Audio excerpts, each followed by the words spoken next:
Okay, this video will be showing you what to do and how to get the shareable link for your voice recording that you've already recorded and saved on the onlinevoicerecorder.com.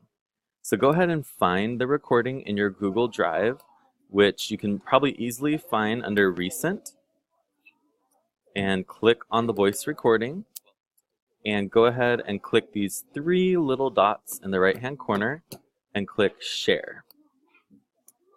We're going to click Get Shareable Link. Now see how it says anyone at Union School District can view? We want to change that, so click on it and then go to More, and we're going to click on anyone with the link can view. And so that way, during open house, your parents can view even if they don't have a Union School District account. Click on Copy Link, click Done. Go ahead and go back to the open house document, and you're going to click your name. So I'm going to type Mr. Wallace because this is my link.